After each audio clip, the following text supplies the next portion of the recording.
जी नमस्कार। आज मैं फिर हाजिर हूँ आपकी कथा नटी एक कहानी के साथ।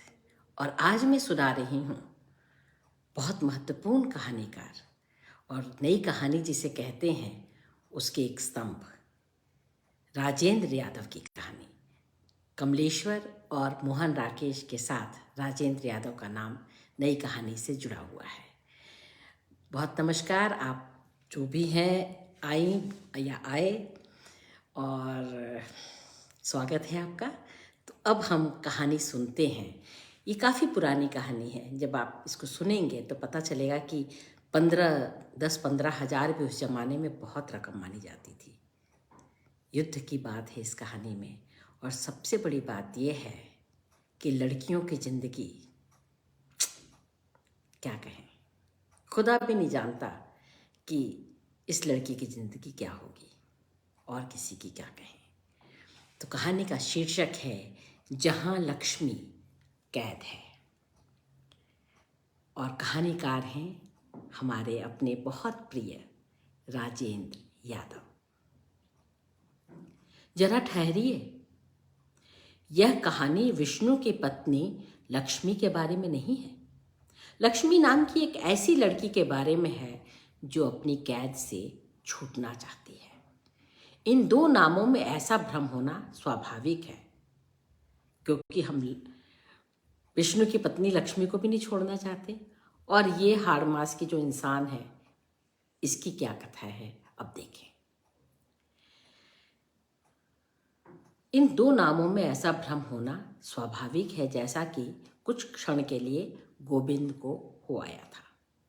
एकदम घबराकर जब गोविंद की आंखें खुली तो वह पसीने से तर था और उसका दिल इतने जोर से धड़क रहा था कि उसे लगा कहीं अचानक उसका धड़कना बंद ना हो जाए। अंधेरे में उसने 5-6 बार पलकें झपकाईं। पहली बार तो उसकी समझ में ही नहीं आया कि वह कहाँ है, कैसा है। एकदम दिशा और स्थान का ज्ञान उसे भूल गया। पास के हॉल की घड़ी ने 1 का घंटा बजाया तो उसकी समझ में ही नहीं आया कि वह घड़ी कहाँ है, वह स्वयं कहाँ है और घंटा कहाँ बज रहा है। फिर धीरे धीरे उसे ध्यान आया और उसने जोर से अपने गले का पसीना पोंछा तो उसे लगा उसके दिमाग में फिर वही खटखट गूंज उठी है जो अभी गूंज रही थी। खटखट हो रही है टट्टर पे। पता नहीं सपने में या सचमुच ही अचानक गोविंद को ऐसा लगा जैसे किसी ने किवाड़ पर 3-4 बार खटखट की हो और बड़े गिड़गिड़ा कर कहा, मुझे निकालो, निकालो मुझे, सुन रहे हो। और वह आवाज कुछ ऐसे रहस्यमय ढंग से आकर उसकी चेतना को कोंचने लगी कि वह बौखला कर जाग उठा। सचमुच यह किसी की आवाज थी या महज उसका भ्रम? अभी तो टट्टर पर खटखट हो रहा था और अभी आवाज दरवाजे पे। ये भ्रम है या सचमुच? फिर उसे धीरे धीरे याद आया कि यह भ्रम ही था और वह लक्ष्मी के बारे में सोचता हुआ ऐसा अभिभूत सोया था कि वह स्वप्न में भी छाई रही। लेकिन वास्तव में यह आवाज कैसी विचित्र थी, कैसी साफ थी। उसने कई बार सुना था कि अमुक स्त्री या पुरुष के स्वप्न में आकर कोई कहता, मुझे निकालो, मुझे निकालो। फिर वह धीरे धीरे स्थान की बात भी बताने लगता और वहां खुदवाने पर कड़ाहे या हांडी में भरे सोने चांदी के सिक्के या माया उसे मिलती और वह देखते ही देखते मालामाल हो जाता। कभी कभी ऐसा भी हुआ कि किसी अनधिकारी आदमी ने उस द्रव्य को निकलवाना चाहा तो उसमें कौड़ियां और कोयले निकले, या फिर उसे कोड़ फूट गया, या घर में कोई मृत्यु हो गई। कहीं इसी तरह धरती के नीचे से उसे कोई लक्ष्मी तो नहीं पुकार रही। और वह बड़ी देर तक सोचता रहा। उसके दिमाग में फिर लक्ष्मी का किस्सा साकार होने लगा। वह मोहाच्छन्न सा पड़ा रहा। दूर कहीं घड़ियाल ने फिर वही 1 घंटा बजाया। गोविंद से अब नहीं रहा गया। रजाई को चारों तरफ से बंद रखे ही बड़े संभाल कर उसने कोहनी तक हाथ निकाला। लेटे ही लेटे अलमारी के खाने से किताब कॉपियों की बगल से उसने अधजली मोमबत्ती निकाली वहीं कहीं से खोज कर दिया सलाई निकाली और आधा उठकर, ताकि जाड़े में दूसरा हाथ ना निकालना पड़े, उसने 2-3 बार घिस कर दिया सलाई जलाई, मोमबत्ती रोशन की और पिघले मोम की बूंद टपकाकर उसे दवात के ढक्कन के ऊपर जमा दिया। धीरे धीरे हिलती रोशनी में उसने देख लिया कि किवाड़ पूरे बंद हैं और दरवाजे के सामने वाली दीवार में बने जाली लगे रोशनदान के ऊपर दूसरी मंजिल से हल्की हल्की जो रोशनी आती है वह भी बुझ चुकी है। सब कुछ कितना शांत हो गया है। बिजली का स्विच यद्यपि उसके तख्त के ऊपर ही लगा था, लेकिन एक तो जाड़े में रजाई समेत या रजाई छोड़कर खड़े होने का आलस्य, दूसरे लाला रूपाराम का डर। सुबह ही कहेगा, गोविंद बाबू बड़ी देर तक पढ़ाई हो रही है आजकल, जिसका सीधा अर्थ होगा कि बड़ी बिजली खर्च करते हो। फिर उसने चुपके से, जैसे कोई उसे देख रहा हो, तकिए के नीचे से रजाई के भीतर ही भीतर हाथ बढ़ाकर वह पत्रिका निकाल ली और गर्दन के पास से हाथ निकालकर उसके 47वें पन्ने को 20वीं बार खोलकर बड़ी देर तक घूरता रहा। 47 और 48 जो पन्ने उसके सामने खुले थे, उनमें जगह जगह नीली स्याही से कुछ पंक्तियों के नीचे लाइनें खींच दी गई थी। यही नहीं, उस पन्ने का कोना मोड़कर उन्हीं लाइनों की तरफ विशेष रूप से ध्यान खींचा गया था। अब तक गोविंद उन या उनके आसपास की लाइनों को 20 बार से अधिक बार घूर चुका था। उसने शंकित निगाहों से इधर उधर देखा और फिर एक बार उन पंक्तियों को पढ़ा। जितनी बार वह उन्हें पढ़ता, उसका दिल एक अनजान आनंद के बोझ से धड़क डूबने लगता था और दिमाग उसी तरह भन्ना उठता था जैसे उस समय भन्नाया था जब यह पत्रिका उसे मिली थी। यद्यपि इस बीच उसकी मानसिक दशा कई विकट स्थितियों से गुजर चुकी थी, फिर भी वह बड़ी देर तक काली स्याही से छपे कहानी के अक्षरों को स्थिर निगाहों से घूरता रहा। धीरे धीरे उसे ऐसा लगा, यह अक्षरों की पंक्ति एक ऐसी खिड़की की जाली है जिसके पीछे बिखरे बालों वाली एक निरीह लड़की का चेहरा झांक रहा है। और फिर उसके दिमाग में बचपन की सुनी कहानी साकार होने लगी। शिकार खेलने में साथियों का साथ छूट जाने पर भटकता हुआ एक राजकुमार अपने थके मांदे घोड़े पर बिल्कुल वीराने में समुद्र के किनारे बने एक विशाल सुनसान किले के नीचे पहुंचा। वहां ऊपर खिड़की में उसे एक अत्यंत सुंदर राजकुमारी बैठी दिखाई दी, जिसे एक राक्षस ने लाकर वहां कैद कर लिया था। छोटे से छोटे विवरण के साथ खिड़की में बैठी राजकुमारी की तस्वीर गोविंद की आंखों के आगे स्पष्ट और मूर्त होती गई और उसे लगा जैसे वही राजकुमारी उन रेखांकित छपी लाइनों के पीछे से झांक रही है। उसके गालों पर आंसुओं की लकीरें सूख गई हैं, उसके होंठ पपड़ा गए हैं, चेहरा मुरझा गया है और रेशमी बाल मकड़ी के जाले जैसे लगते हैं। जैसे उसके पूरे शरीर से एक ही आवाज निकलती है, मुझे छुड़ाओ, छुड़ाओ ना मुझे। गोविंद के मन में उस अनजान राजकुमारी को छुड़ाने के लिए जैसे रह रह करके कोई कुरेदने लगा। एकाध बार तो उसकी प्रबल इच्छा हुई कि वह अपने भीतर रहकर कुछ करने की उत्तेजना को वह अपने तख्त और कोठरी की दीवार के बीच बची 2 फीट वाली चौड़ी गली में घूम घूम करके दूर कर दे। तो क्या सचमुच लक्ष्मी ने यह सब उसी के लिए लिखा है? लेकिन उसने तो लक्ष्मी को देखा तक नहीं। अगर अपनी कल्पना में किसी जवान लड़की का चेहरा लाए भी तो वह आखिर कैसे माफ करे?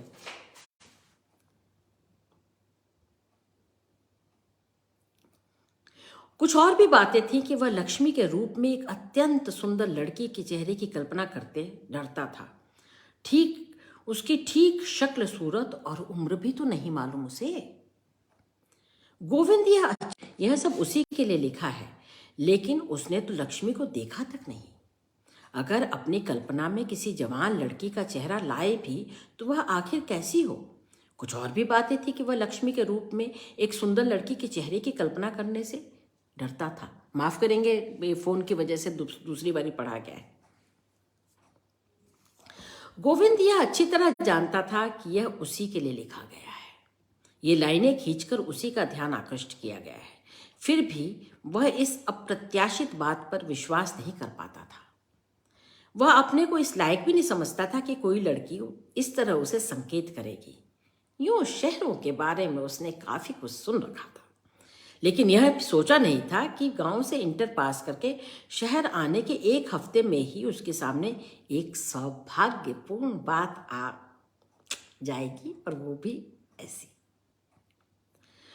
वह जब जब इन पंक्तियों को पढ़ता तब तब उसका सिर इस तरह चकराने लगता जैसे किसी 10 मंजिले मकान से नीचे झांक रहा। जब उसने पहले पहल ये पंक्तियां देखी थी तो इस तरह उछल पड़ा था जैसे हाथ में अंगारा आ गया हो। बात यह हुई कि वह चक्की वाले हॉल में ईंटों के तख्त जैसे बने चबूतरे पर बड़ी पुरानी काठ की संदूकची के ऊपर लंबा पतला रजिस्टर खोले दिन भर का हिसाब मिला रहा था। तभी लाला रूपाराम का सबसे छोटा 9-10 साल का लड़का रामस्वरूप उसके पास आ खड़ा हुआ। यह लड़का एक फटे पुराने से चेस्टर की, जो साफ ही किसी बड़े भाई के चेस्टर को कटवा कर बनाया गया होगा, उसकी जेबों में दोनों हाथों को ठूसे पास खड़ा होकर उसे देखने लगा। गोविंद जब पहले ही दिन आया था और हिसाब कर रहा था तभी यह लड़का भी आ खड़ा हुआ था। उस दिन लाला रूपाराम भी थे, इसलिए सिर्फ यह दिखाने को कि वह उनके सुपुत्र में भी काफी रुचि रखता है, उसने नियमानुसार नाम, उम्र और क्लास, स्कूल इत्यादि पूछे थे। नाम रामस्वरूप, उम्र 9 साल, चुंगी प्राइमरी स्कूल में 4th कक्षा में पढ़ता था। फिर तो सुबह शाम गोविंद उसे चेस्टर की छाया से ही जानने लगा। शक्ल देखने की जरूरत ही नहीं होती थी।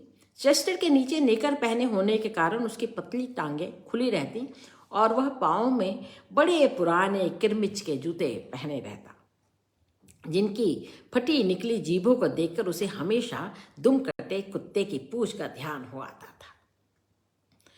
थोड़ी देर उसका लिखना ताकते रहकर लड़के ने चेस्टर के बटनों के कसाव और छाती के बीच में रखी पत्रिका निकाल कर उसके सामने रख दी और बोला, मुंशी जी, लक्ष्मी जी ने कहा है हमें कुछ और पढ़ने को दे दीजिए ना।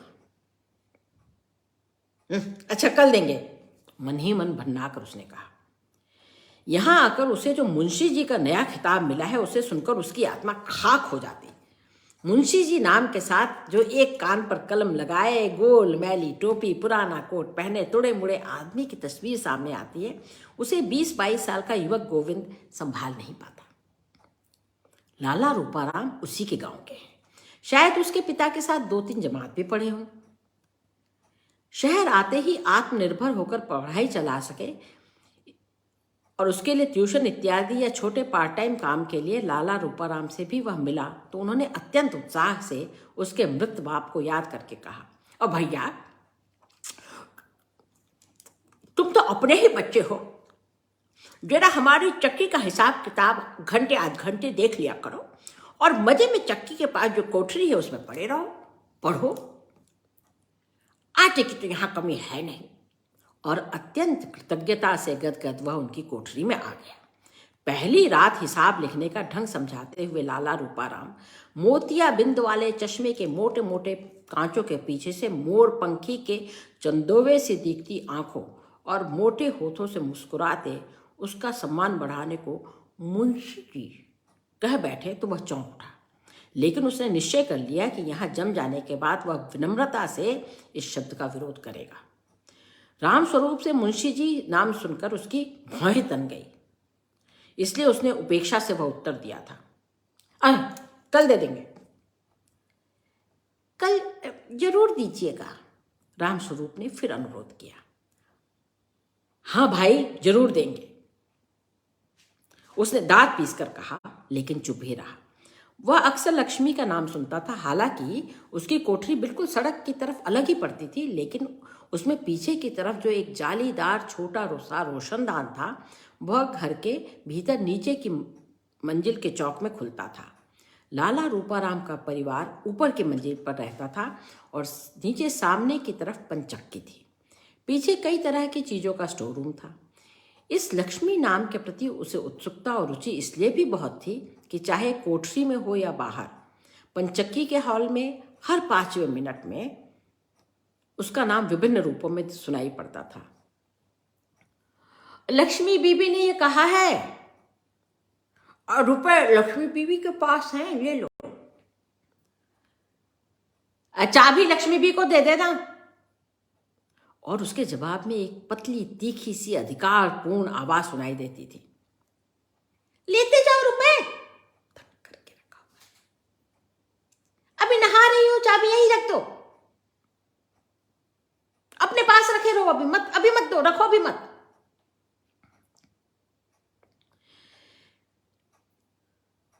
उस आवाज को गोविंद पहचानने लगा था। अनुमान से उसने समझ लिया कि यही लक्ष्मी की आवाज है, लेकिन स्वयं वह कैसी है? उसकी एक झलक भर देख पाने को उसका दिल कभी कभी बुरी तरह तड़प सा उठता। लेकिन पहले कुछ दिनों उसे अपना प्रभाव जमाना था, इसलिए वह आंख उठाकर भी भीतर देखने की कोशिश न करता। मन ही मन उसने समझ लिया कि यही लक्ष्मी है और काफी महत्वपूर्ण है। दिक्कत यह थी कि भीतर कुछ दिखाई भी नहीं देता था। सड़क के किनारे 3-4 दरवाजे वाले इस चक्की के हॉल के बाद एक 8-10 फीट लंबी गली थी और चौक के ऊपर लोहे का जाल पड़ा था। उस पर से ऊपर वाले लोग जब गुजरते थे तो लोहे की झंझनाहट से पहले तो उसका ध्यान हर बार उधर चला जाता था। बच्चे तो कभी कभी और भी उछल उछल कर उस पर कूदने लगते थे। यहाँ से जब तक किसी बहाने पूरी गली पार न की जाए कुछ भी दिखना असंभव था। चूंकि गुसलखाना और नल इत्यादि उसी चौक में थे, जिनकी वजह से प्रायः नीचे सीलन और गीलापन रहता था, इसलिए सुबह चौक जाते हुए अत्यंत सीधे लड़के की तरह निगाहें नीचे किए हुए वह ऊपर की स्थिति को भांपने का प्रयत्न करता था। ऊपर से सिर उठाकर आंख भर देख पाने की उसमें हिम्मत न थी। अपनी कोठरी का एकमात्र दरवाजा बंद करके तख्त पर चढ़कर मकड़ी के जाले और धूल से भरे जालीदार रोशन से झांक कर उसने वहां की स्थिति को भी जानने की कोशिश की थी। लेकिन यह कमबख्त जाली कुछ इस तरह से बनी थी कि उसके फोकस में पूरा सामने वाला छज्जा 1-8 फुट लोहे का जाल भर गया था। वहां कई बार उसे लगा जैसे 2 छोटे छोटे तलवे गुजरे। बहुत कोशिश करने पर टखने भी दिखे। हाँ, है तो किसी लड़की के पांव, क्योंकि साथ में धोती का किनारा भी झलक जाता था। उसने गहरी सांस ली और तख्त से उतरते हुए बड़े एकटराना अंदाज में छाती पर हाथ मार के बुदबुदाया, अरे लक्ष्मी जालिम, एक नजर तो दिखला देती, जरा झलक भर। मुंशी जी, तुम देख तो रहे हो, लिखते क्यों नहीं? रामस्वरूप ने जब देखा कि गोविंद धीरे धीरे होल्डर का पिछला हिस्सा दांतों में ठोकता हुआ हिसाब की कॉपी में अपलक घूर रहा था, तो पता नहीं कैसे उसकी यह बात समझ में आ गई कि वह कुछ सोच रहा है। उसका संबंध सामने रखे हिसाब की कॉपी से नहीं है। उसने चौंक कर लड़के की तरफ देखा और चोरी पकड़ी जाने पर झेंप कर मुस्कुराया। तभी अचानक एक बात उसके दिमाग में कौन थी, यह लक्ष्मी रामस्वरूप की ही तो बहन है। जरूर उसका चेहरा इससे काफी मिलता जुलता होगा। इस बार उसने ध्यान से रामस्वरूप का चेहरा देखा कि वह सुंदर है या नहीं। फिर अपनी बेवकूफी पर मुस्कुरा कर एक अंगड़ाई ली, चारों तरफ ढीले हुए कंबल को फिर से चारों ओर कस लिया और अप्रत्याशित प्यार से बोला, अच्छा मुन्ना, कल सुबह किताब दे देंगे। उसकी इच्छा हुई कि वह उससे लक्ष्मी के बारे में कुछ बात करे, लेकिन सामने ही चौकीदार और मिस्त्री सलीम काम कर रहे थे। असल में आज वह थक भी गया था। वह जल्दी जल्दी हिसाब करने लगा। दुनिया भर की सिफारिशों के बाद उसका नाम कॉलेज के नोटिस बोर्ड पर आ गया कि वह ले लिए गए लड़कों में है। आते समय कुछ कॉपियां और किताब भी खरीद लाया था। सो आज वह चाहता था कि जल्दी से जल्दी अपनी कोठरी में लेटे और कुछ आगे पीछे की बातें, दुनिया भर की बातें सोचता हुआ सो जाए। सोचे लक्ष्मी कौन है, कैसी है, वो उसके बारे में किससे पूछे। कोई उसका हम उम्र और विश्वास का आदमी भी तो नहीं है। किसी से पूछे और रूपाराम को पता चल जाए तो। लेकिन अभी तीसरा ही तो दिन है। मन ही मन उसने पास रखी पत्रिकाओं और कहानी की पुस्तकों की गिनती करते हुए सोचने लगा कि इस बार उसे कौन सी देनी है। आगे जाकर जब काफ़ी दिन हो जाएंगे तो वह चुपचाप उसमें एक छोटा सा पत्र रख देगा जो किसी दोस्त के नाम लिखा गया होगा, या उसकी भाषा ऐसी होगी कि पकड़ में ना आए, और भूल से उसमें रख कर चला गया। पकड़े जाने पर वह आसानी से कह सकेगा उसे तो ध्यान ही नहीं था कि इसमें कोई पर्चा रखा है। 20 जवाब है। अपनी चालाक बेवकूफी की कल्पना पर वह मुस्कुराने लगा। जिसके विषय में वह इतना सब सोचता है वह उसी लक्ष्मी के पास से आई हुई पत्रिका है। उसने इसे अपने कोमल हाथों से छुआ होगा। तकिए के नीचे सिरहाने भी यह रही होगी। लेट कर पढ़ते हुए हो सकता है सोचते सोचते छाती पर ही रखकर सो गई हो और उसका तन मन गुदगुदा उठा। क्या लक्ष्मी उसके विषय में बिल्कुल ही ना सोचती होगी? हिसाब लिखने की व्यस्तता में भी उसने गर्दन मोड़कर एक हाथ से पत्रिका के पन्ने पलटने शुरू कर दिए और एक कोना मुड़े पन्ने पर अचानक उसका हाथ ठिठक गया। यह किसने मोड़ा है? 1 मिनट में हजारों बातें उसके दिमाग में चक्कर लगा गई। उसने पत्रिका उठाकर हिसाब की कॉपी में रख ली। मुड़ा पन्ना पूरा खुला था। छपे पन्ने पर जगह जगह नीली स्याही से निशान देकर वह चौंक पड़ा। ये किसने लगाए हैं? उसने खूब अच्छी तरह ध्यान है कि ये पहले निशान नहीं थे। मैं तुम्हें प्राणों से भी अधिक प्यार करती हूँ। उसने एक नीली लाइन के ऊपर पढ़ा। मैं तुम्हें प्राणों से अधिक प्यार करती हूँ। यह क्या चक्कर है? वह एकदम जैसे बौखला उठा। उसने फौरन ही सामने बैठे मिस्त्री सलीम और दिलावर सिंह को देखा। वे अपने में ही व्यस्त थे। उसकी निगाह अपने आप दूसरी लाइन पर फिसल गई। मुझे यहां से भगा ले चलो। अरे, और तीसरी लाइन, मैं फांसी लगा के मर जाऊंगी। और गोविंद इतना घबरा गया कि उसने फट से पत्रिका बंद कर दी। शंका से इधर उधर देखा, किसने तार तो नहीं लिया। उसके माथे पर पसीना उभर आया और दिल चक्की के मोटर की तरह चलने लगा। पत्रिका के उन पन्नों के बीच में ही उंगली रखे उसने उसे घुटने के नीचे छिपा लिया। कहीं दूर से रंग बिरंगी कवर की तस्वीर को देखकर यह कमबख्त चौकीदारी न मांग बैठे। उन पंक्तियों को एक बार फिर देखने की दुर्निवार इच्छा उठी, लेकिन जैसे हिम्मत ही ना पड़ती थी। क्या सचमुच ये निशान लक्ष्मी ने ही लगाए हैं? कहीं किसी ने मजाक तो नहीं किया? लेकिन मजाक उससे कौन करेगा और क्यों करेगा? ऐसा कोई उसका परिचित भी तो नहीं है कि 3 दिन में ऐसी हिम्मत कर डाले। उसने फिर पत्रिका निकालकर पूरी उलट पलट डाली। नहीं, निशान वही है, बस। वह उन तीनों लाइनों को एक बार एक साथ फिर से पढ़ गया। मैं तुम्हें प्राणों से अधिक प्यार करती हूं। मुझे यहां से भगा ले चलो। मैं फांसी लगा के मर जाऊंगी। और उसे लगा जैसे उसके दिमाग में हवाई जहाज भन्ना उठा हो। गोविंद का दिमाग चकरा रहा था, दिल धड़क रहा था और जो हिसाब वह लिख रहा था वह तो जैसे एकदम भूल गया। उसने कलम के पिछले हिस्से से कान के ऊपर खुजलाया, खूब आंखें गड़ाकर जमा और खर्च के खानों को देखने की कोशिश की, लेकिन बस नस नस में सन सन करती हुई कोई चीज दौड़े जा रही थी। उसे लगा उसका दिल फट जाएगा और आतिशबाजी के अनार की तरह दिमाग फूट पड़ेगा। अब वह किससे पूछे? ये सब निशान किसने लगाए हैं? क्या सचमुच लक्ष्मी ने? इस मधुर सत्य पर विश्वास नहीं होता। मैं चाहे उसे न देख पाया हूं, उसने तो मुझे जरूर ही देख लिया होगा। अरे, ये लड़कियां बड़ी तेज होती हैं। गोविंद की इच्छा हुई अगर उसे इसी क्षण शीशा मिल जाए तो लक्ष्मी की आंखों से एक बार अपने को देख ले। कैसा लगता है? लेकिन ये लक्ष्मी है कौन? विधवा, कुमारी, विवाहिता, परित्यक्ता, क्या? कितनी बड़ी है? कैसी है?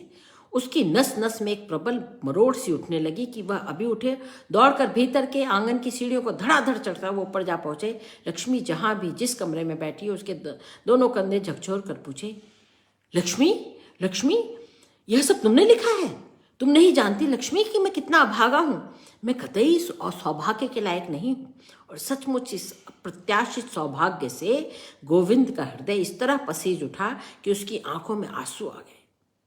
डोरी से लटकते हुए बल्ब को अपलक देखता हुआ वह अपने अतीत और भविष्य की गहराइयों में उतरता चला। फिर धीरे से उसने अपने कोरों में भरे आंसुओं को उंगली पर इस तरह झटक दिया जैसे देवता पर चंदन चढ़ा रहा हो। उसका ढीला पड़ा हाथ अब भी पत्रिका के पन्ने को पकड़े हुए था। एक बार उसने फिर उन पंक्तियों को देखा। मान लो लक्ष्मी उसके साथ भाग जाए, कहाँ जाएंगे ये लोग?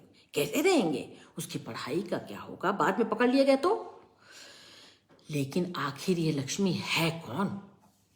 लक्ष्मी के बारे में प्रश्नों का एक झुंड उसके दिमाग पर टूट पड़ा, जैसे शिकारी कुत्तों का बाड़ा खोल दिया गया हो और एक के बाद एक सिर पर कोई हथौड़े की चोटें कर रहा हो, बड़ी निर्ममता और क्रूरता से। जैसे छत पर से अचानक गिर पड़ने वाले आदमी के सामने सारी दुनिया एक झटके के साथ एक क्षण में चक्कर लगा जाती है, उसी तरह उसके सामने सैकड़ों हजारों चीजें एक साथ चमक कर गायब हो गई।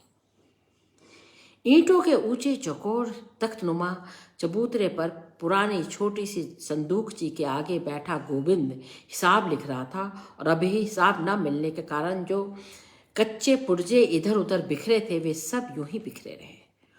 उसने खुले लेजर रजिस्टर पर दोनों कोहनियां टिका दी और हथेलियों से आंखें बंद कर ली। कनपट्टी के पास नसें चटक रही थी। ऐसा तो कभी देखा सुना नहीं, सिनेमा उपन्यासों में भी नहीं देखा पढ़ा। सचमुच इन निशानों का क्या मतलब है? क्या लक्ष्मी ने ही ये लाइनें खींची हैं? अरे नहीं, हो सकता है किसी बच्चे ने खींच दी हो। इस संभावना से थोड़ा चौंक कर गोविंद ने फिर पन्ना खोला। नहीं, बच्चा क्या सिर्फ इन्हीं लाइनों के नीचे निशान लगाता? और लकीरें इतनी सदी और सीधी हैं कि किसी बच्चे की हो ही नहीं सकती। किसी ने उसे व्यर्थ परेशान करने के लिए तो निशान नहीं लगा दिए। हो सकता है वह लक्ष्मी बहुत चुहलबाज हो और जरा छकाने के लिए उसने यह सब कर दिया हो, कौन जाने। यद्यपि गोविंद इस तरह आंखें बंद किए सोच रहा था, लेकिन उसे मन ही मन डर था कि मिस्त्री और दरबान उसे देखकर कुछ समझ न जाए। सबसे बड़ा डर उसे लाला रूपाराम का था।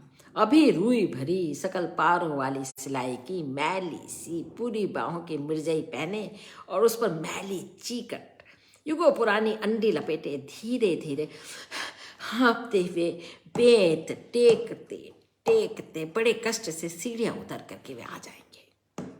अचानक पेट की खटपट से चौंक कर उसने जो आंखों के आगे से हाथ हटाए तो देखा सच ही लाला रूपाराम चले आ रहे हैं। अरे एक कमबख्त याद करते ही आ पहुंचा। बैठे हुए देख तो नहीं लिया। उसने झट पत्रिका को घुटने के नीचे और भी सरका दिया और सामने फैले पुर्जों पर आंखें टिकाकर व्यस्त हो गया। मिस्त्री और चौकीदार की भी खुसर फुसर बंद हो गई। गली सी पार करके लाला रूपाराम ने प्रवेश किया। मोटे मोटे शीशों के पीछे उनकी आंखें बड़ी होकर भयंकर दिखती थी। आंखों और पलकों का रंग मिलकर ऐसा दिखाई देता था जैसे पीछे मोर पंख के चंदोवे लगे हों। सिर पर रुई भरा कंटोपा था। उसके कानों को ढकने वाले मोटर के मडगार्ड जैसे कोने अब ऊपर मुड़े थे और पौराणिक राक्षसों के सींगों का सा दृश्य उपस्थित कर रहे थे। चेहरा उनका झुर्रियों से भरा था और चश्मे का फ्रेम नाक के ऊपर से टूटा हुआ था। उसे उन्होंने डोरा लपेटकर मजबूत कर लिया था। दांत उनके नकली थे और शायद ढीले भी थे, क्योंकि उन्हें वे हमेशा इस तरह मुंह चला चलाकर पीछे सरकाए रखते जैसे च्युइंगम चबा रहे हैं। गोविंद को उनके इस मुंह चलाने और मुंह से निकलती तरह तरह की आवाज़ों से बड़ी उबकाई सी लगती थी, और जब वे उससे बातें करते तो वह प्रयत्न करके अपना ध्यान उस पर से हटाए रखता। लाला रूपाराम की गर्दन हमेशा इस तरह हिलती रहती जैसे खिलौने वाले बुड्ढे की गर्दन का स्प्रिंग ढीला हो गया। घुटनों तक की मैली कुचैली धोती और मिलिट्री के कबाड़िया बाजार से खरीद कर लाए मोजों को पर बांधने की पट्टियां, जो शायद उन्हें गठिया के दर्द से बचाती थी। बिना फीते के खीसे निपोड़ते फटे पुराने बूट। उन्हें देखकर हमेशा गोविंद को लगता कि इस आदमी का अंत समय निकट आ ही गया है। जब लाला रूपाराम पास आए तो उनके सम्मान में चेहरे पर चिकनाई वाली मुस्कान लाकर उनकी ओर देखते हुए स्वागत किया। नमस्ते लाला जी। ईंटों के चबूतरे पर लगभग 200 स्याही के दाग और छेद वाली दरी पर रामस्वरूप के उसे सट कर खड़े होने से एक मोटी सी सिकुड़न पड़ गई थी। उसे हाथों से ठीक करते हुए उसने कहा, लाला जी यहाँ बैठिए। लाला जी हाँफते हुए बिना बोले ही इशारा कर दिया, ठीक है, और वे टीन की कुर्सी पर ही उसकी ओर मुंह करके बैठ गए और हाँफते रहे। असल में उन्हें सांस की बीमारी थी और वे हमेशा प्यासे कुत्ते की तरह हाँफते रहते थे। उनके यहाँ आ बैठने से एक बार तो गोविंद कांप उठा, कहीं कमबख्त को पता तो नहीं चल गया, कुछ पूछने ताछने ना आया हो। हालांकि लाला रूपाराम इस समय खा पी कर एक बार चक्कर जरूर लगाते थे, लेकिन उसे विश्वास हो गया कि हो ना हो बुढ़ा ताड़ गया है। उसका दिल धसक चला। रूपाराम अभी हाफ रहे थे। गोविंद सिर झुकाए हिसाब किताब जोड़ता रहा। आखिर स्थिति संभालने की दृष्टि से उसने कहा, लाला जी, आज मेरा नाम आ गया कॉलेज की लिस्ट में। अच्छा। वह एक हाथ से डंडे को धरती पर टेके थे, दूसरे हाथ में कलाई तक गोमुखी बंधी थी, जिसके भीतर उंगलियां चला चलाकर वह माला घुमा रहे थे और उनका हाथ टूटा सा लग रहा था। वातावरण का बोझ बढ़ता ही जाता था कि एक घटना हो गई। उन्होंने सांस इकट्ठी करके कुछ बोलने के लिए मुंह खोला ही था कि भीतर आंगन का टट्टर, लोहे का जाल, भयंकर रूप से झंझना उठा, जैसे कोई बहुत ही भारी चीज ऊपर से फेंक दी गई हो। फिर जोर से बजती हुई खनखनाती कलछी जैसी चीज नीचे आ गिरी। उसके पीछे चिमटा, सड़ासी, और फिर उससे ऐसा लगा जैसे कोई बाल्टी, कड़ाही, तवा इत्यादि निकालकर टट्टर पर फेंक रहा है और पानी और छोटी छोटी चीजें नीचे गिर रही हैं। इसके साथ कुछ ऐसा कोलाहल और कोहराम भीतर सुनाई दिया जैसे आग लग गई हो। गोविंद झटक कर सीधा हो गया। कहीं सचमुच आग वाग तो नहीं लग गई? उसने प्रश्न सूचक दृष्टि से चौंक कर लाला की तरफ देखा और आश्चर्य से अवाक रह गया। लाला परेशान जरूर दिखाई देता था, लेकिन कोई भयंकर घटना हो गई है और उसे दौड़ कर जाना चाहिए, ऐसी कोई बात उसके चेहरे पर नहीं थी। मिस्त्री और चौकीदार दोनों बड़े दबे व्यंग से एक दूसरे की ओर देखते, मुस्कुराते लाला की ओर निगाहें फेंक रहे थे। किसी को भी कोई खास चिंता नहीं थी। भीतर कोलाहल बढ़ रहा था, चीजें बिक रही थी, टट्टर की खड़खड़ाहट, गनगनाहट गूंजती जा रही थी। आखिर यह क्या हो रहा है? उत्तेजना से उसकी पसलियां तड़कने को हो गईं। वह लाला से पूछने ही वाला था कि यह क्या है, तभी बड़े कष्ट से हाथ की लकड़ी पर सारा जोर देकर वह उठ खड़ा हुआ और घिसटता सा जहां से आया उसी गली में चला गया। जाते हुए उलटकर उसने धीरे से किवाड़ भी बंद कर दिए। मिस्त्री और चौकीदार ने मुक्त होकर बदन ढीला किया, एक दूसरे की ओर मुस्कुरा कर देखा, खंखारा और एक बार खुलकर मुस्कुराए। लाला का पीछा करती गोविंद की निगाह अब उन दोनों की ओर मुड़ गई और जब उससे नहीं रहा गया तो वह खड़ा हो गया। मुर्गे के पंखों की तरह कंबल को बाहों पर फड़फड़ा कर उसने लपेटा और पत्रिका को देखता हुआ चबूतरे से नीचे उतर आया। थोड़ी देर यूं ही असमंजस में खड़ा रहा, फिर उस गलियारे के दरवाजे तक गया कि कुछ दिखाई सुनाई दे। कोलाहल में 4-5 आवाजें एक साथ किवाड़ की दरार से घुटी घुटी सुनाई दी और उसमें सबसे तेज आवाज आ रही थी जिसे उसने लक्ष्मी की आवाज समझ रखा था। हे भगवान, यह क्या हो गया? कोई कहीं से गिर पड़ा? आग लग गई? सांप बिच्छू ने तो नहीं काट लिया? लेकिन जिस तरह ये लोग बैठे थे और देख रहे थे, उससे लगता था कि जैसे कोई खास बात है ही नहीं। वह कमबख्त दीवार क्यों बंद करके चला गया? इस वक्त टट्टर इस तरह धमाधम बज रहा था जैसे उस पर कोई तांडव कर रहा हो। इस ऊंची चीखती महीन आवाज में वह नारी कंठ, जिसे वह लक्ष्मी की आवाज समझता था, इतनी तेज और जोर से बोल रहा था कि लाख कोशिश करने पर भी वह कुछ नहीं समझ सका। परेशान क्यों होते हो बाबूजी? चौकीदार की आवाज सुनकर वह एकदम सीधा हो गया। मुस्कुराता वह कह रहा था, आज चंडी चेत रही हैं। उसकी इस बात पर मिस्त्री हंसा। गोविंद बुरी तरह झुंझला उठा। कोई इतनी बड़ी बात घटना हो रही है और ये बदमाश इस तरह मजा लूट रहे हैं। फिर वह अत्यंत चिंतित और उत्सुक था उधर मुड़ा। इस बड़े कमरे या छोटे हॉल में हर चीज पर आटे का महीन पाउडर छाया हुआ था। एक और आटे में नहाई चक्की काले पत्थर के बने हाथी की तरह चुपचाप खड़ी थी और उसका पिसे आटे को संभालने वाला गिलाफ हाथी की सूंड की तरह लटका था। उसी के सीध में दूसरी दीवार के नीचे मोटर लगी थी, जहां से एक चौड़ा पट्टा चक्की को चलाता था। इतने हिस्से में सुरक्षा के लिए एक रेलिंग लगा दिया गया था। सामने की दीवार में चिपके लंबे चौड़े लाल चौकोर तख्ते पर एक खोपड़ी और 2 हड्डियों के क्रॉस के नीचे खतरा और डेंजर लिखे थे। दोनों बात कर रहे थे, चौकीदार और मिस्त्री, और उनके बीच एक बोरसी जल रही थी। जब भी ध्यान आ जाता तो पास रखे कोयले लकड़ी कुछ डाल देता और कभी कभी अत्यंत निष्प्रहता से हाथ या पांव उस दिशा में बढ़ाकर गर्मी सोखता। सलीम सिर झुकाए गर्म पानी की बाल्टी में ट्यूब डुबो डुबोकर उनके पंचर देखने में व्यस्त था। उसके आसपास 10-12 काले लाल ट्यूब, रबर की कतरने, कैंची, पेंच, प्लास, सॉल्यूशन, चमड़े की पेटी और एक और टायर लटके 10 बार साइकिल के पहियों का ढेर था।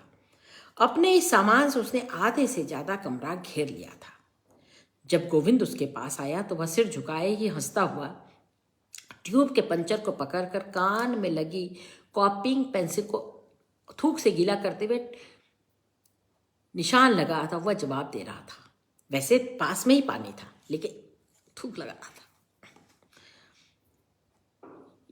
यह कहा जमादार साहब ने?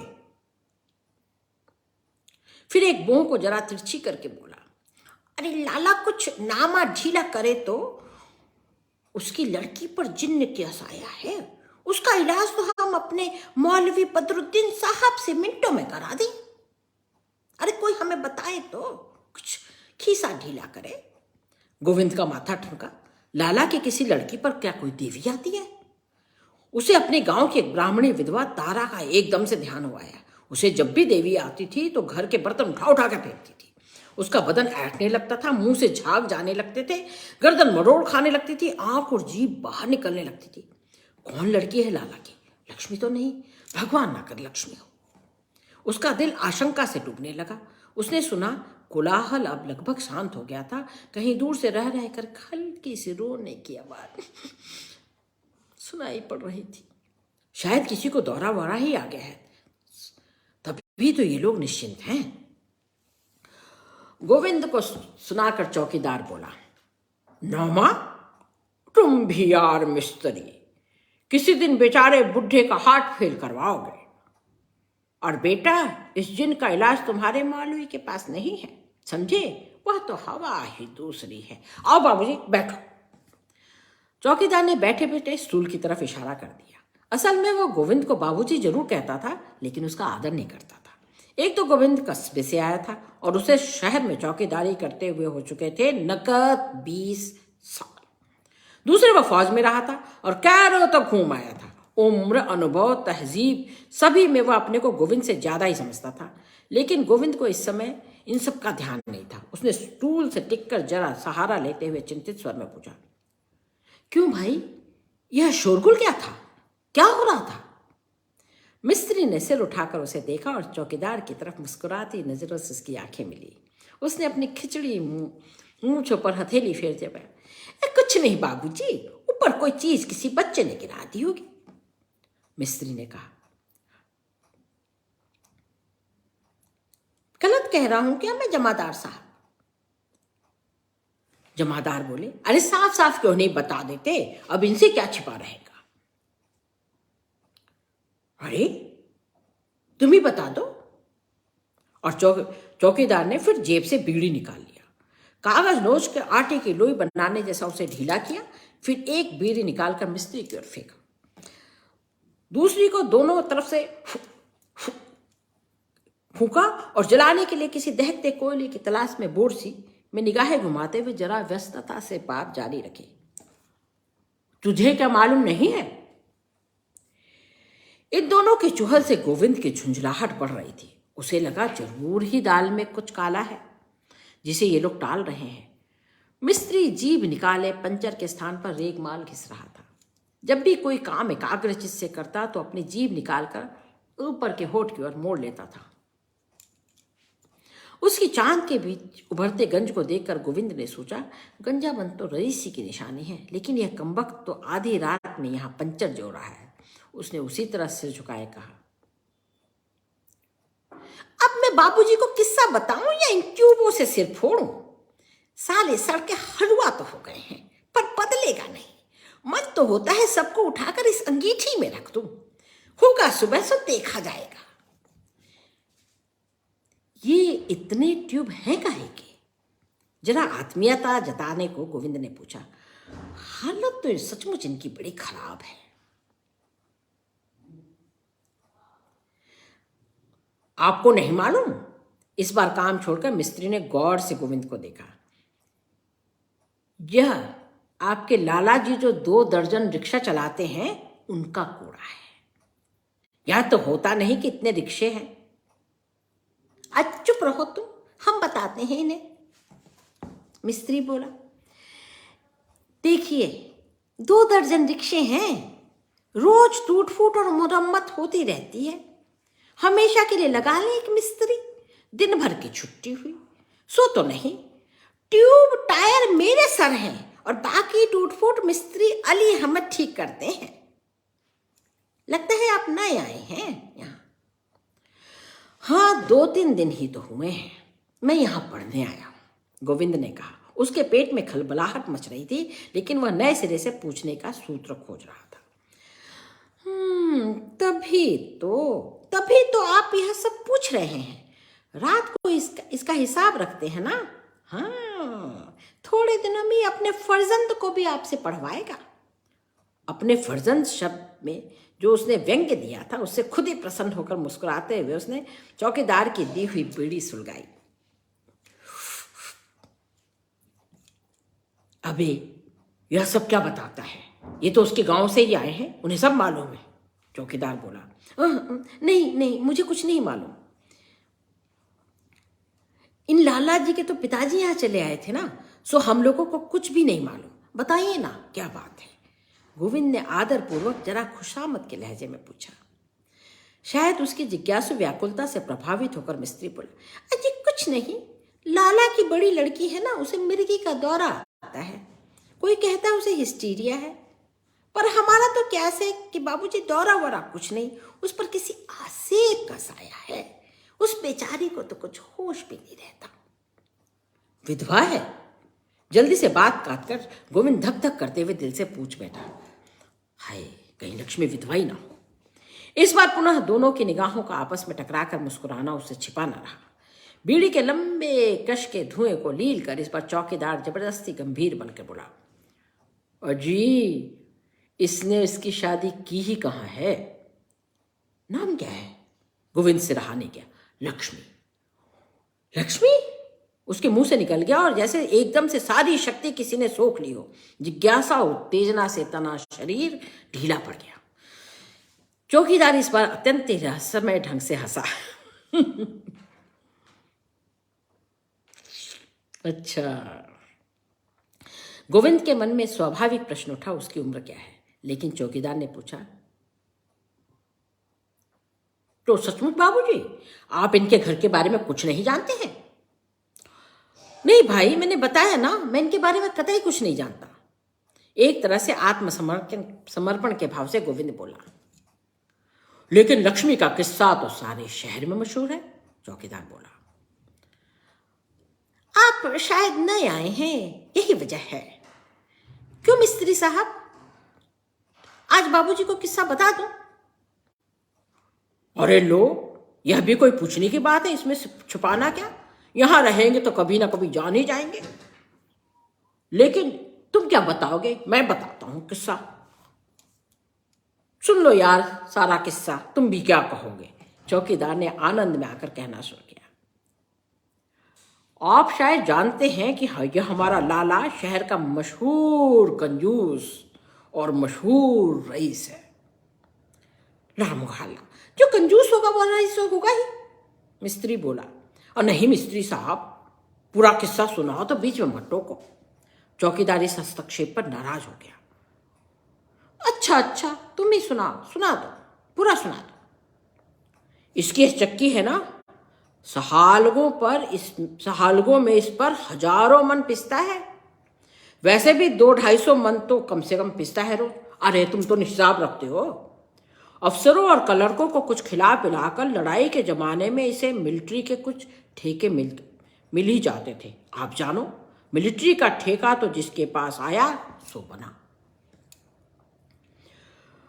आप उन दिनों देखते, लक्ष्मी फ्लोर मिल के हल्ले, बोरे यूं चुन के रखे जाते थे एक के ऊपर एक, जैसे मोर्चे के लिए बालू भर भर के रख दिए गए। इसमें इसने खूब रुपया पीटा, मिलिट्री के गेहूं को बेच दिए और रद्दी सस्ते वाले खरीद कर कोटा पूरा किया। उसमें खड़िया मिला दी, पिसाई के उल्टे सीधे पैसे तो इसने मारे ही। ब्लैक 420 चोरी, क्या क्या नहीं किया इसने। इस मिल के अलावा एक बड़ी साबुन की फैक्ट्री और एक काफी बड़ा जूतों का कारखाना भी है इसका। 10-12 से ज्यादा मकान हैं जिनका किराया आता है, रुपए सूद पर देता है। गांव में भी काफी जमीन है, वो तो आप जानते ही होंगे। एक काम है साले का, इतना तो हमें पता है, बाकी इसकी असली आमदनी को कोई नहीं जानता। कुछ ना कुछ करता ही रहता है, भगवान ही जाने, रात दिन किसी ना किसी तिकड़म में लगा ही रहता है। करोड़ों का असामी है, और सबसे ताज्जुब की बात यह कि यह सब सिर्फ 25-26 साल में जमा की हुई रकम है। चौकीदार दिलावर सिंह मिलिट्री में रह आने के कारण खूब बातूनी था और मोर्चे के अपने अफसरों के किस्सों को, अपनी बहादुरी के कारनामों को खूब नमक मिर्च लगाकर इतनी बार सुना चुका था कि उसे कहानी सुनाने का मुहावरा आ गया था। हर बात को उतार चढ़ाव के साथ उसकी आंखों और चेहरे की भंगिमाएं बदलती रहती थी। उसकी बातें गौर और रुचि से सुनते हुए भी गोविंद के मन में एक बात टकराई। लक्ष्मी को दौरे आते हैं, कहीं ऐसा तो नहीं कि उसने यह जो निशान लगाकर भेजे हैं यह भी दौरों की दिशा में ही कर दिया हो और उनका कोई विशेष अर्थ ना हो। इस बात से सचमुच उसे बड़ी निराशा हुई। फिर भी उसने ऊपर से आश्चर्य प्रकट करते हुआ, सिर्फ 25-26 साल? नई बीड़ी चलाते हुए चौकीदार ने जोर से सिर हिलाया। गोविंद ने सोचा, और लक्ष्मी की उम्र क्या होगी? और कंजूसी की हद तो आपने देख ही लोगे, बुढ़ा हो गया है, सांस का रोग हो रहा है, सारा बदन कांपता है, लेकिन एक भी पैसे का फायदा देखेगा तो 10 मील धूप में हांफता हुआ पैदल जाएगा। क्या मजाल जो सवारी ले ले। गर्मी आए तो पूरा शरीर नंगा, कमर में धोती आधी पहने आधी बदन में लपेटे, जाड़ा हुआ तो बस यही। इसी में पिछले 10 साल से तो मैं देख रहा हूं। कभी किसी मकान का मरम्मत ना कराना, सफाई सफेदी ना कराना, हमेशा यही ध्यान रखना है कि कौन कितनी बिजली खर्च कर रहा है, कहाँ बेकार नल या पंखा चल रहा है। लड़का है सो उसे मुफ्त के चुंगी के स्कूल में डाल दिया है, लड़की घर पे बैठा रखी है। एक एक पैसों के लिए घंटों रिक्शा वालों ट्रक वालों से लड़ना, बहसें करना, चक्की वालों की नाक में दम रखना, उन्हें दिन रात यह सिखाना कि किस चालाकी से आटा बचाया जा सकता है। 20 रुपए का आटा रोज हलवा होटल वालों को बिकता है, सो अलग। जिस दिन से चक्की खुली है घर के लिए आटा बाजार से आया ही नहीं। आप विश्वास मानिए, कम से कम 12-15 हजार की आमदनी होगी इसकी, लेकिन सूरत देखिए, मक्खियां भिन भिनाती रहती है, किसी आने जाने के लिए कुर्सी तक नहीं। पान सुपारी की तो बात दूर है, कौन कह देगा कि पैसे वाला है। यह उम्र होने को आई, सुबह से शाम तक पैसे के पीछे हाय हाय। दुनिया के किसी काम से कोई मतलब नहीं, सभा हो, सोसाइटी हो, हड़ताल हो, छुट्टी हो, कुछ भी हो, लेकिन लाला रूपा राम अपनी ही धुन में मस्त। नौकरों को कम से कम देना पड़े इसलिए खुद उनके काम देखता है। मुझसे तो कुछ इसलिए नहीं कहता कि मुझ पर थोड़ा विश्वास है। दूसरे, इसको मेरी सबसे ज्यादा जरूरत है, कौन इसकी चौकीदारी करेगा। लेकिन बाकी हर नौकर होता है, और मजा यह कि सब जानते हैं कि झक्की है, कोई इसकी बात को ध्यान से नहीं सुनता, बाद में सब इसका नुकसान करते हैं। आसपास के सभी हंसते हैं और गालियां देते हैं, अरे आप 2 दिन में देख लेंगे खुद ही। बच्चे कितने हैं? चौकीदार को इन बेकार की बातों में भागता देख गोविंद ने सवाल किया। उसी पर आता हूं, जरा इत्मीनान से सुनो, कहानी पूरी सुननी है ना तुम्हें। नहीं, उठो जाओ। चलो, ऐसे नहीं, सुनूंगा सुनूंगा। सच बाबूजी, मैं यह देख देकर हैरान हूं कि इस उम्र तक इसने यह दौलत जुटाई है, अब इसका यह कमबख्त करेगा क्या। लोग जमा करते हैं कि बैठकर भोगे, लेकिन यह राक्षस तो जमा करने में ही लगा रहता है। इसे जमा करने की ऐसी हाय हाय रहती है कि दौलत किस लिए जमा की जाती है इस बात को बेचारा भूल गया है। मेरा तो मन कभी कभी ये करता है कि छुरा लेकर साले की छाती पर जा बैठूं और मुरब्बे के आम की तरह गोद दूं। अपने पेट में जो इसने इतना धन रखा है, इसकी एक एक पाई उगलवा दूं, चाहे खुद खाए ना। अपने बच्चों को भी नहीं खिलाता, जो अपने बच्चों को नहीं खिलाता उस धन का क्या होगा। लेकिन इसके बच्चे कितने हैं? इस बार गोविंद फिर अधीर हो गया। असल में वह चाहता था कि दार्शनिक उद्गारों को छोड़कर वह जल्दी जल्दी मूल विषय पर आए, लक्ष्मी के विषय में बताए। वर्णन में बह जाने की अपनी कमजोरी पर चौकीदार मुस्कुराया और बोला, इसके बच्चे हैं 4, बीबी मर गई, बाकी किसी नातेदार रिश्तेदार को झांकने नहीं देता। ऊपर तो कोई नौकर भी नहीं है, बस एक बड़ी बनाई बुढ़िया पाली है। लोग बड़े भाई की बीवी बताते हैं उसे, बस वही सारी देखभाल करती है। और तो किसी को मैंने देखा नहीं। खुद के 3 लड़के और 1 लड़की।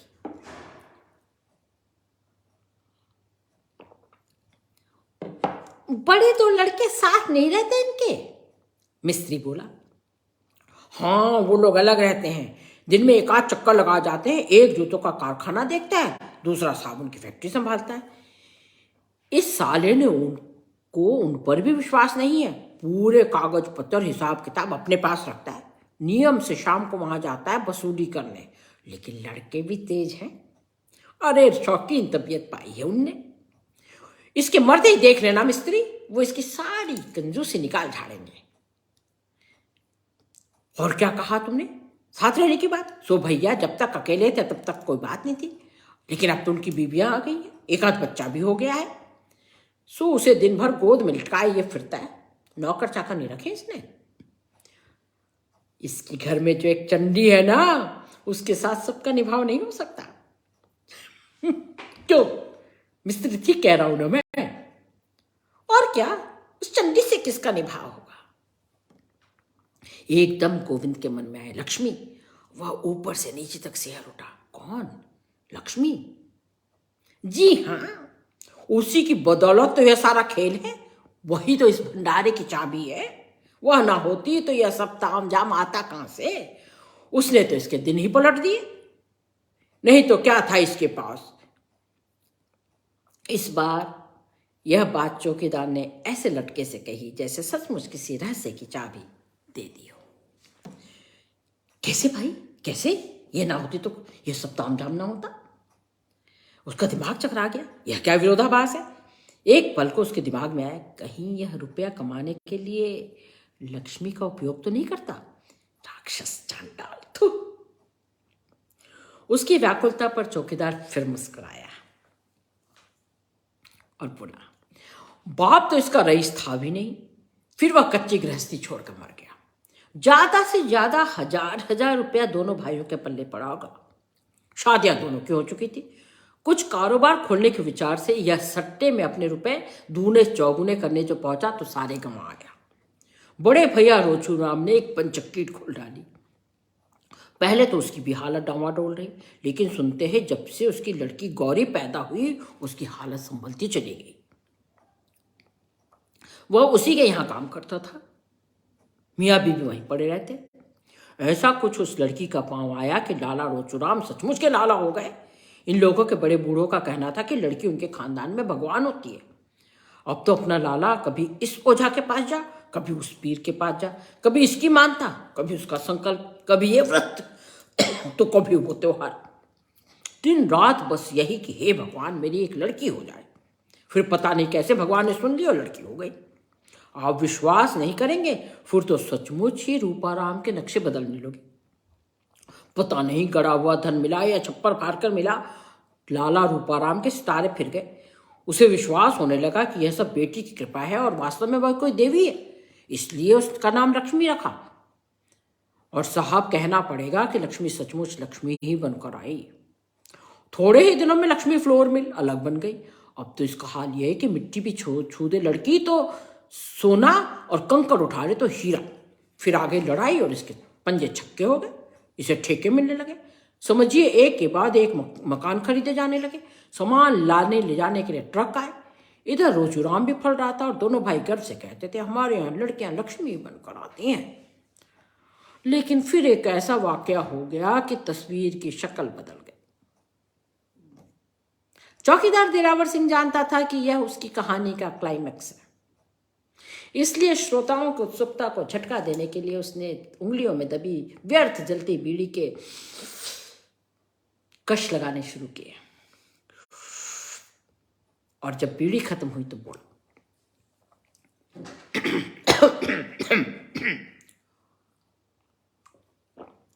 गौरी शादी लायक हो गई थी। शायद किसी पड़ोसी लड़के को लेकर कुछ ऐसी वैसी बातें भी लाला रोचूराम ने सुनी। लोगों ने उंगलियां उठाना शुरू कर दिया तो उन्होंने गौरी की शादी कर दी। बस उसकी शादी होना था कि जैसे सारा खेल उजड़ गया। उसके जाते ही लाला एक बहुत बड़ा मुकदमा हार गया और भगवान की लीला देखिए, उन्हीं दिनों उसकी पंचक्की में आग लग गई। कुछ लोगों का तो कहना है कि उसके किसी घरेलू दुश्मन का काम था। जो भी हो, बड़े हाथी की तरह जो एक बार गिरे तो उनका उठना दुश्वार हो गया। लोग रुपए दाब गए, उनका दिवाला निकल गया। दिवाला क्या जी, एक तरह से बिल्कुल मिटिया मेट हो गया। सब कुछ चौपट हो गया, छल्ला छल्ला तक बिक गया। और एक दिन लाला जी की लाश तालाब में फूली हुई मिली। तुमने देखा था ना। अब तो हमारे लाला रूपाराम को सांप सूंघ गया, उनके कान खड़े हो गए। लक्ष्मी पर पहरा बिठा दिया, उसे स्कूल से उठा लिया। और वह दिन सो आज का दिन। बेचारी नीचे नहीं उतरी, घर के भीतर ना किसी को आने देता है ना जाने देता है। पहले बात उठी थी कि मास्टर रख के पढ़ा ले, लेकिन जब सुना कि मास्टर लोग लड़कियों को बहकाकर भगा ले जाते हैं तो यह बेचारा एकदम छोड़ दिया। लक्ष्मी खूब रोई पीटी, लेकिन इस राक्षस ने उसे भेजा नहीं। सुनते हैं लड़की देखने सुनने लायक। बात काटकर मिस्त्री बोला, अरे देखने दिखाने लायक क्या, हमने खुद देखा है। जिधर से निकल जाती उधर से बिजली कौंध जाती। 100 में 1। उसकी बात का विरोध न करके अर्थात स्वीकार करके चौकीदार बोला, और स्कूल में भी सुनते हैं बड़ी तारीफ थी, लेकिन सबकी साले ने रेड़ कर दी। उसे यह विश्वास हो गया कि लड़की सचमुच लक्ष्मी है, और जब यह दूसरे की हो जाएगी तो इसका भी एकदम सत्यानाश हो जाएगा। इसी डर से न किसी को आने जाने देता है, न इसकी शादी करता है। उसकी हर बात पर पुलिस के सिपाही की तरह नजर रखता है, उसकी हर बात मानता है, बुरी तरह उसकी इज्जत करता है, उसकी हर जिद पूरी करता है, लेकिन निकलने नहीं देता। लड़की 16 की हुई, 17 की हुई, 18, 19 साल पर साल बीत गए। पहले तो सबसे लड़ती थी, बड़ी चिड़चिड़ी और जिद्दी हो गई थी। कभी कभी सबको गाली देती और मार भी बैठती थी। फिर तो जाने मालूम क्या हुआ, घंटों रात रात भर पड़ी जोर जोर से रोती रहती। फिर धीरे धीरे उसे दौरा पड़ने लगा। अब उसकी उम्र क्या है, गोविंद ने पूछा। उसकी ठीक उम्र का तो किसी को पता नहीं, लेकिन अंदाज से 25-26 से कम क्या होगी। दौरा न पड़े तो बेचारी जवान लड़की करे क्या।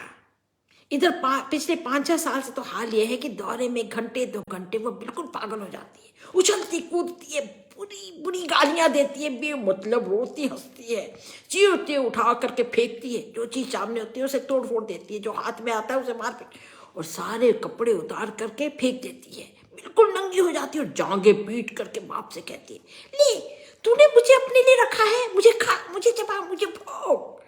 वह पिटता है, गालियां खाता है, सबको सहता है, लेकिन पहरे में जरा सा भी ढील नहीं पड़ने देता। चुपचाप सिर पर हाथ रखकर बैठा बैठा सुनता है। क्या जिंदगी है बेचारे की। बाप है सो उसे भोग नहीं सकता, छोड़ भी नहीं सकता। मेरी तो उम्र नहीं रही, वरना कभी मन होता है कि ले जाऊं भगाकर, जो होगा सो देखा जाएगा। और एक तीखी व्यथा से मुस्कुराता चौकीदार देर तक आंख को देखता रहा, फिर धीरे से होठ चबा के बोला, इस बुढ़े की तो बोटी बोटी गर्म लोहे से दागी जाए, फिर टिकटी बांधकर गोली से उड़ा देना चाहिए। गोविंद का भी दिल भारी हो गया था। उसने देखा बुढ़े चौकीदार की गीली आंखों में सामने की बोरसी की धुंधली आग की परछाई झलमला रही है। आधी रात को अपनी कोठरी में लेटे लक्ष्मी के बारे में सोचते हुए मोमबत्ती की रोशनी में उसकी सारी बातों का एक एक चित्र गोविंद की आंखों के आगे साकार हो गया। और फिर उसने अंधकार की प्राचीरों से घिरी गर्म गर्म आंसू बहाती मोमबत्ती की धुंधली रोशनी में रेखांकित पंक्तियां पढ़ी। मैं तुम्हें प्राणों से अधिक प्यार करती हूं, सचमुच मैं तुमसे प्यार करती हूं। मुझे यहां से भगा लो ना, भगा ले चलो। मैं फांसी लगा के मर जाऊंगी। गोविंद के मन में अपने आप एक सवाल उठा, क्या मैं पहला आदमी हूं जो इस पुकार को सुनकर ऐसा व्याकुल हो उठा हूं, या औरों ने भी इस आवाज को सुना है और सुनकर अनसुना कर दिया है? और क्या सचमुच जवान लड़की की आवाज को सुनकर अनसुना किया जा सकता है? मुझे भगा लो, भगा के ले चलो, वरना मैं फांसी लगा के मर जाऊं। तो यह थी कहानी जहां लक्ष्मी कैद है। हम इस कहानी को पढ़ते हैं तो हमें एकदम ये बात समझ में आ जाती है कि स्त्री विमर्श के लिए इतना काम करने वाले राजेंद्र यादव के मन में करुणा कहाँ से उपजी, कैसे उपजी। हम सब हंस को जानते हैं। हंस में दलित और स्त्रियों की स्थितियों, उनके बारे में जो छपा, जो राजेंद्र यादव ने जो पोजीशंस ली, उन सबको जानते हैं। और उनकी स्मृति को प्रणाम करते हुए मैं आप लोगों से विदा लेती हूँ। एक बार जरूर याद दिलाऊंगी कि मेरे पेज को लाइक करना ना भूलें, उसे फॉलो करना ना भूलें, और मेरे यूट्यूब चैनल को जरूर सब्सक्राइब करें। कहूँ एक प्रसंग। आप इस कहानी को मेरे पेज पर सुन रहे हैं, इसे मैं अपने फेसबुक प्रोफाइल पर और अपने यूट्यूब चैनल पर भी शेयर करूंगी। आप सुनिए, अपने दोस्तों को सुनाइए। नमस्कार। कथा नट्टी का नमस्कार। और अब मिलते हैं एक नई कहानी के साथ अगले हफ्ते।